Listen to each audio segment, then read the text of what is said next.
ตอนนี้แม่นโสดบ่าวงยังบ่ได้ถามโสดเนาะอ้าว อืม อยู่ไสเนาะอันสมมุติว่าคันมีผู้บ่าวมักเจ้านี่เจ้าสิเอาเขาดองเจ้าเท่าไหร่ เอาดอก30ก็พอสิเอาอย่างหลายนะ โอ้30ล้านกีบ โดย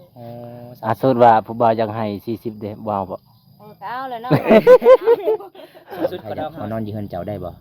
นอนได้นะแต่ว่าน อนได้ กินแบบสดแจ้งเลยก็ได้สิเป็นหยัง อ๋อ เออ ถ้าว่าเป็นผู้บ่าวฟังไทยแม่นชัดแจงก็ได้ สดแจ้งก็ได้ เอ้ย ไม่ได้บอกไอ้พ่อไอ้แม่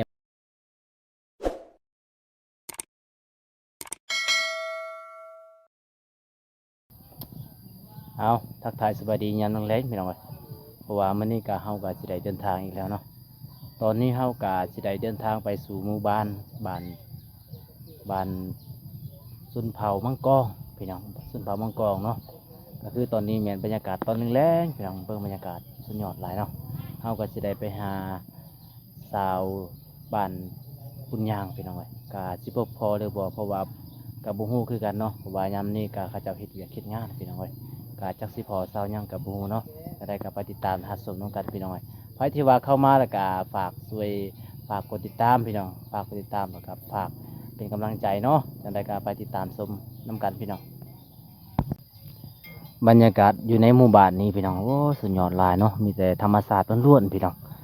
เขาเจ้าก็ปลูกต้นไม้กินหมากแต่โอ้หลายอีหลีเนาะอันนี้ก็จะเป็นเหือนผู้สาวได้ทุกคนเลยพุ่นมีแต่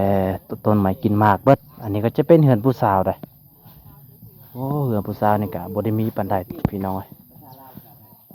ก็จะเป็นผู้สาวเลยบุ๊บสบายดีสาว สบายดี ซื้อหยังเนาะ ซื้อเมาส์ ซื้อสาวเมาเนาะโอ้งามไม่ดีเนาะงามกว่าในรูปอีก เพราะว่ามัน ก็ได้พอได้แบบคุยหากะพอ เนาะพี่น้องเอ้ยเพราะว่ามื้อนี้ก็บ่วงก็มาเป็นครั้งแรกในชีวิตเลยมาเห็นสาวเมาสาวพระมังกรว่าแม่นบ่ แม่ ตอนนี้แม่นอายุของน้องจักปีล่ะ 17 17ปีโอ้17ปีเนาะมางามแท้ ก็บ่ได้งานแต่ พอร่มได้อยู่ นี่ อ๋อใจดีเนาะทั้งใจดีทั้งงามเจ้าเนาะ ม แล้วไฟสิผู้หายเนาะเอาผู้หายก็ไม่ไฟมาก เออเอาน้องสมุดบ่าวผู้บ่าวจะขอจีบเจ้านี่เจ้าจำกัดเรื่องอายุเท่าใดผู้บ่าว บ่ติเรืออยู่หน้าพอแบบอยู่นํกันแล้วหักแพงกันซำนี่ โอ้ สร้างอนาคตไปนํกัน โอ้โดยอายุส่ำใดก็บ่ติเนาะ แม่ เพียงแต่ว่า หักเดียวใจเดี ฮั ย ก ว เดียวใจเดียว อืมพี่น้อง พี่น้อง ติแต่บ่ให้พัวห้ามที่สุดก็คือบ่ให้กินเหล้าสูบบุหรี่เนาะ แม่นเพราะว่าห่วงเด้เวลาเป็นผัวนะ อืมแม่ อันนี้ก็จะเป็นเฮือนศาลของน้องเนาะ แม่เพื่อนลุงค่อยลุงค่อยอยู่ข้างๆประมาณนี้เพราะว่าคอยไปเลี้ยงงัวเนาะ อ๋อจะไปเลี้ยงงัวอีก โอ้เจะไปเลี้ยงงัวมื้อนี้บ่ พี่น้องเอ้ย งัวเจ้าจักโต ขยันหลายขยันจักโต หนึ่งโตโอ้ อ๋อหนึ่งโต ว่า เนาะ เจ้าไปเลี้ยงงัวแต่ละมื้อหรือบ่เจ้าไปเลี้ยงบ่น้อง แม่น แต่ละมือเนาะ โอ้ แต่ละมื้อบางทีก็เลี้ยงแต่แบ่เพราะว่าเดี๋ยวนี้แม่เอาเนื้องัวแล้วเลี้ยงงูพ่อให้น้องเลี้ยงไปเอง อ๋ออ้าวน้องเข้าเรียนห้องใดคือเว้าภาษาลาวได้แท้ ว่าเป็นแท้เนาะ ปห้า ป .5 โอ้ว่า เดี๋ยวนี้ เก่ ยัง ง ปาน เรียน นี้ อยู่ เนาะ บ่ ออกแล้วเพราะว่าบ่มีเงินพ่อแม่ให้ส่งเรียนให้ออก อ๋อน้องออกแต่โรงเรียนประมาณจักปีแล้ว 2-3 ปีแล้ว อ๋อเพราะว่าบ่มีเงินเนาะ ก็เลยเอาไป แต่โรงเรียน แต่โรงเรียน เรียนจบป .5 เพราะว่าคันมีผู้บ่าวพังไทยอยากเซ็นหาเจ้าหนังสือเจ้าเขียนได้บ่ เขียนได้เนาะ อ่านได้เนาะภาษาไทยเจะอ่านได้บ่ ภาษาไทยบ่ค่อยใช้ภาษา เออ ลาว ภาษาลาวนี่อ่านได้อยู่เนาะ อันใดอยู่ อ๋อพี่น้องถ้าผู้ใดอยากทักหาน้องก็ สมัครทักได้เนาะ พี่น้องเอ้ย อืม สาวลาว ปกติ สาวมองกอง สาวเมากะบ่ติเรื่องอายุเนาะ แม่บ่จำกัดเลย 40 50ก็เอาเบิด โอ้ย40 50แห่งคักเนาะ นี่ พี่น้องเอ้ยมื้อนี้มาพอสาวเมาแบบ ครั้งแรกเลยเด้ ครั้งแรกนะสิ ครั้งแรก แต่ว่า ในชีวิต โอ้ยสาวเมากะบ่ได้กี่คุยแบบเว้า แม่ แบบคือแบบว่าเฮาเคยพอกัน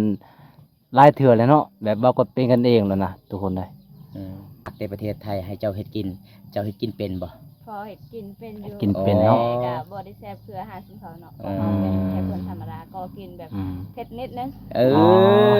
มักเผ็ดๆเนาะ แม่นว่าเผ็ด เอาสิถามว่าสาวเมามักอาหารในยังหลายที่สุด อาหารในหยังก็กินได้นะบ่ติ บ่ติเนาะ เดียว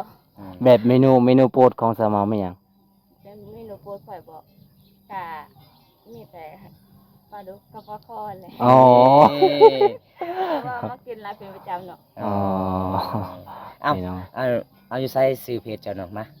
เพชรน้อง แจก จังได๋ แจกให้ FC เบิ่งดูเพราะว่าสมัคร FC ทักหาเจ้า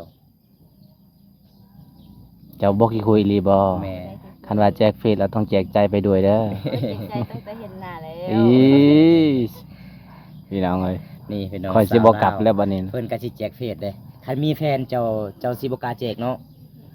ไปเสียการแจกยันใส่ให้ แน่ ตอนนี้แม่นโสดบ่บ่าวงยังบ่ได้ถามโสดเนาะ เอ้า อืม อยู่ไสน้อง เพชรน้องจังได๋ นี่เด้อครับ เมาฟูสาวนาซิว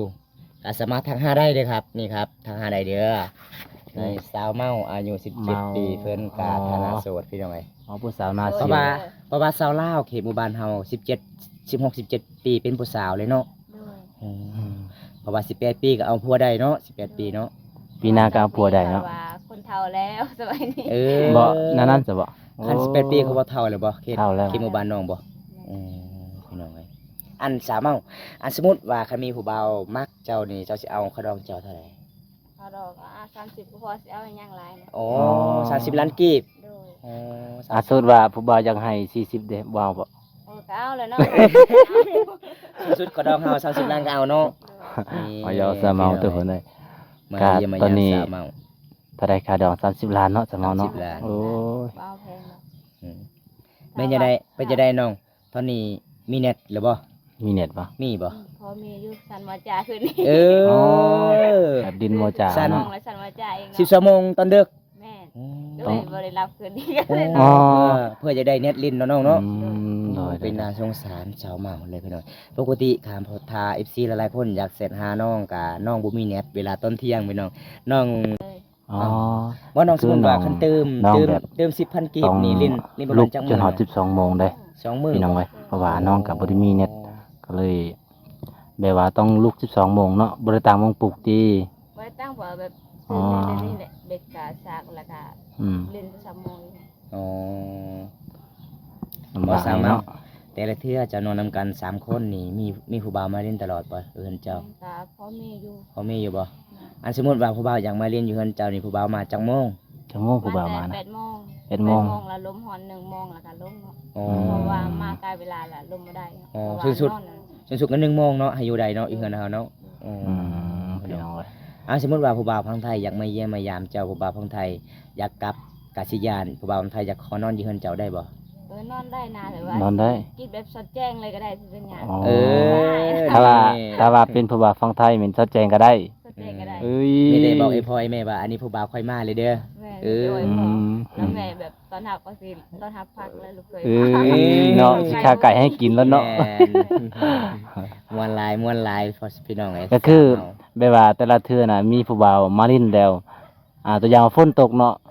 สามเฮาสิให้นอนอยู่เฮือนบ่ แต่ละเทื่อน่ะ แหละแบบผู้บ่าวแล้วนอนอยู่ในเห็นผู้คนเราออกนอนอยู่นอก นอนอยู่ห้องนอนเลย โอ้ นอนกันเราบ่ได้เพราะว่าคลำเนาะ แต่ว่าน้องน่ะเอาไปนอนอยู่นอก โอ้โหพี่น้อง เล เอ้ย เขานสิเขานอนอยู่ใน อ๋อใจดีทีเนาะ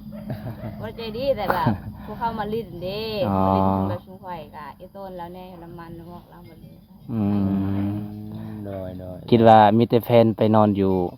ห้องเจ้าใดไปปูนก็ได้เนาะ ใครก็ได้นะสิจัง อ๋อ แฟนก็แห้งดียันแต่บ่มีสมัยนี้ นี่ คันมีตอนนี้ก็สิเอาเลยเนาะ คือเด็กสิเอาเนาะสิเป็นหยัง นี่ คนไทยหน้าก็ยังบ่มีอยู่นี่ นี่ เฮ้ย การลูกเคยเด้อ ต้องการลูกเคยก็ การลูก ไอ้แม่ต้องการลูกเคยเนาะ เคยไปไทยนา นี่ช่วงนี้ก็ดำนาเลยเนาะใกล้สิฮอดดำ อ่ะ นา น้องมีนาบ่ นี่ มีอ๋อผู้ใดไทย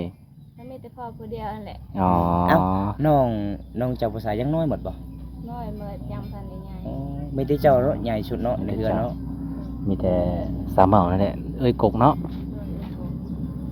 เลยโกกาตลกนึงเด้อ งัวเจ้าตอนนี้ไปใส่แล้วสามเหมา มัดไว้ยัน มันไว้อยู่หั่น เด้อ บ่ ย้ายออกไป อ๋อบ่ได้ไปเนาะ บ่ได้ไปมัด บ่ได้ไปใช่เนาะก็คือตอนนี้แม่นโสดคือเก่าเนาะ โดยส่วน โอ้พี่น้องเอ้ย ดูพี่น้องบรรยากาศเขตชนบทหมู่บ้านของชาวเมาแม่เมือง แต่ละคืนแม่นผู้บ่าวมาลินแม่นหลายคนอยู่บ่มาลินน่ะ บางเพลงก็ไล่บางเพลงก็บ่มีเลย บางทีก็บ่มีเลย โดย อ๋อนอนเฮือน น้องนอนเฮือนเองบ่ โดยนอนเฮือนเอง อ๋อปกติน่ะผู้สาวก็คือตัวผู้สาวคือสาวเวียนเนาะ อืม เราบ่ได้นอนนำคนอื่นแล้วนอนคนเดียวอยู่เฮือนเราได้แต่ว่าซะ สาวงามก็นอนอยู่ แต่ เฮือน ก่อนก็นอนเฮือนแบบป้าค่อยเนาะ อืม เพราะว่านอนอยู่เฮือนป้าค่อยแล้วค่อยรักโทรศัพท์ก็เลยบ่กล้า อ๋อ การนอนยันเขารักเองเนาะบ่มีเงินซื้อๆ อ๋อ นอนอยู่ อ๋ เอ อง แต่ก่อนเหมือนเขารักโทรศัพท์น้องบ่ เขาลักโทรศัพท์ ผู้บ่าวรักบ่น้อง แม่นถูก ผู้บ่าวบ่ล่ะ ประมาณ12โมงเห็น โอ้ เดินมาแล้วแบบเห็นว่าสิเล่นโทรศัพท์เห็นแล้วเขารัก อืม เสื้อใบที่ใส่ซาเขาปะอยู่ตู้เย็น อ๋อก็เลยบ่ได้ก็เลยบ่กล้าไปนอนอีกอยู่เฮือนเขา เออ ยันเขารักเองบ่มีเงินซื้อ ก็คือเฮือนน่ะเฮือนพี่น้องเจ้า เพื่อนแม่นเพื่อนป้าค่อย เพื่อนป้า อ๋อ พี่น้องเอ้ยผู้บ่าวซุมื้อนี้เป็นตาย่านเนาะ อ๋อเป็นตาญาณอีก เวลาเขาเจ้าไปลินน้องแล้ว เวลาผู้บ่าวอยากลงเจ้าก็นอนเลยเนาะบ่ฮู้จักเลย อ่ะ เนาะ เป็นหยังคือว่าเขาเจ้ารักนะ เวลาผู้บ่าวซื้อเมื่อนั้นออกไปเบิ่งก่อนขอยาน อื เป็น ม แบบนั้นแบบนี้เนาะ เนาะ อืม บางทีก็เขายางแบบยางรถแบนเห็น อืม แบบหาวิธีให้เราใส่อีก อ๋อ อ๋อ มีเพื่อนก็เอาให้ เออโดย บางทีปะเราบ่อยากเมื่อก็ให้นอน อืม เดินแต่เช้ามา แม่นเขาเจ้ารักแม่นสุจะบ่ปากน้ำเขาวบ่ แบบปากเนาะแบบสิปากดังก็ย่างเขาให้คนสิรับให้ อืม ปากค่อยๆก็เขาก็ให้บางทีก็ แต่ห้องนอนของน้องน่ะบ่มีประตู บ่มี บ่มี เอาหยังมาเฮ็ดประตูล่ะ เอาไผกัน เออ อ๋อ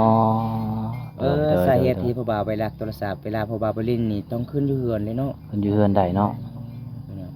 อันนี้ยินข่าวๆได้ยินข่าวๆเขาบอกว่าในเขตหมู่บ้านน้องผู้สาวหลายๆคนเชียร์โทรศัพท์แม่นบ่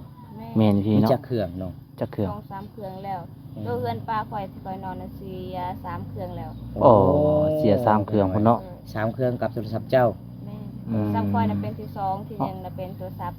น้องแก๊สเนาะ อ๋อ เพราะว่าที่สาม น้องเกดก็เข้าหลัก เขารัก โอ้ เขารักน้องแก๊สก่อนแล้วข่อยเป็นคนที่สองที่สามล่ะแบบเฉพาะเครื่องเอง อืม อ๋อโดยตะกี้เจ้าเคยนอนกับสาวแก่นำกันบ่ ข่อยนอนเดี๋ยวนี้ก็เซาแก๊สเลยนอนนำกัน อยู่เพิ่นเจ้านะ โดย น้องกันเนาะ โอ้สาวแก่สาวกาด สาว น แก่ อน สาวกาด นอน สาม เฮือน คน เจ้า นอนอยู่เฮือนข่อย สามคนเนาะ โอ้เพราะว่าสาวแก่ที่เขาคลิปน้ำข่อยผู้บ่ โดย คนนั้นเนาะ พี่น้อง โอ้ อันนี้ก็คือหมู่ของสาวแก่เพราะว่าสาวแก่กับสาวเมาก็เป็นหมู่คู่กันพี่น้อง เป็น สาว เป็นพี่น้องกันบ่ บ่เป็นหมู่กัน เป็นหมู่กันเนาะก็เลยนอนนำกันเนาะ ซ้ำพี่น้องกันเพราะว่าส อื นิท มอืม มีหยังก็แบ่งกันเวลาเลยการ โดยโดยโดย เว้าก็ไปหากินส้ม อ๋อพากินส้มเนาะ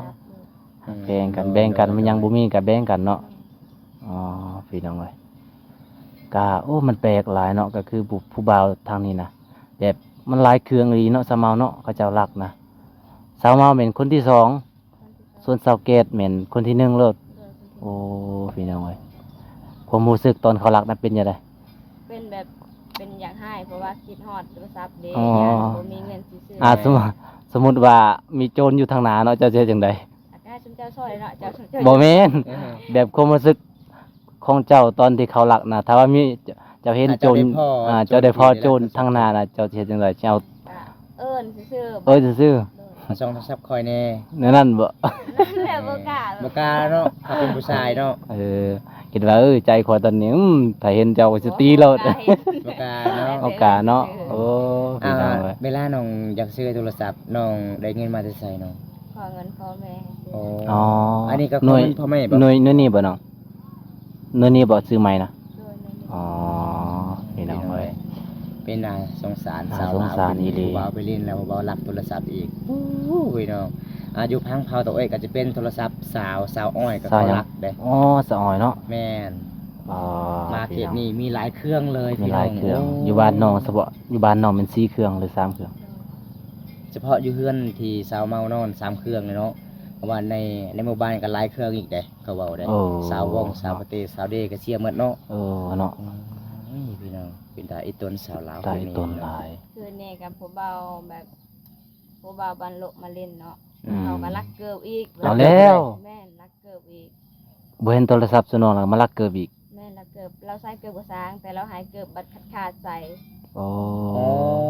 น้องก็ฮู้บ้านเนาะฮู้บ้านเลย โง่แบบคนหูจักเด็กเคยไปเล่นเห็นแต่ เวลาลงที่เฮือนน้องก็เอาเกิบอีก เอาเกิบอีกเอาเกิบผู้เบาเห็นในสว่างหันได้เห็นแล้วใส่เกิบกระซางแล้วผู้เบาบันโลกก็รักเอา อืม อยากแบบให้เกิบบักคากอีกนะบัดเกิบ เกิดกว่าเก่าแล้วให้หมู่ แม่ไทย ก็เกิดใหม่หมู่แล้วเอาเมื่อ แลกเปลี่ยนเด้ โอ้ย พี่น้องครับ สมัยนี้ สมัยนี้เนาะ สมัยนี้แบบนี้ก็มีพี่น้อง แบบว่ามันหาเงินบ่เป็นนะก็เลยแบบรักเอาพี่น้องเลยกาไปจักในเสวาได้เนาะสามารถเนาะ 2-3 มื้อนี่ก็แบบลมผู้บ่าวบ้านตาอะไรเนาะ อืม บ่ฮู้ว่าผู้บ่าวบ้านใดมาแบบลักรถอยู่บัดนี้ เอ้าร ถแบบอ้ายเนาะเพราะรถแบบ รถน่ะเจ้าปะอยู่เฮือนเจ้า ว่าอยู่เพื่อนแบบไปลิ้นผู้สาวนะขึ้นแบบอยู่ในเฮ้ อืม รถปะว่าอยู่ตลาดบัดประมาณ12โมงแล้วแบบเห็นมาเฮาเนาะ โอ้ ก็ออกไปเบิ่งแล้วเขาก็แบบลักรถแล้ว อ้า แล้ว ว ก็ยังทันเนาะเพราะว่าเฮาเห็น โอ้ ผู้เบ้านะ6คนเห็น อืม เขามาลักนะ โดย ยังทันอยู่บ่รถได้ขึ้นบ่ ได้ขึ้นรถ อยู่ใช้ของปะรถนะ อยู่เพื่อนนั่นแหละ อ๋อแต่ เอา แบบ บุญแต่ทันเนาะ แม่ โอ้ราคาก็เท่าไรเจ้าวะ แม่บ่ฮู้ สาว30ล้านหมดแล้ว แบบ พี่น้อง ยังทันได้ซื้อนะเขา อื แบบ มแม่น ยัง แม่น ทัน แม่น แบบถุงยางยังทันได้แกะเนาะไปลิ้นนะ อืม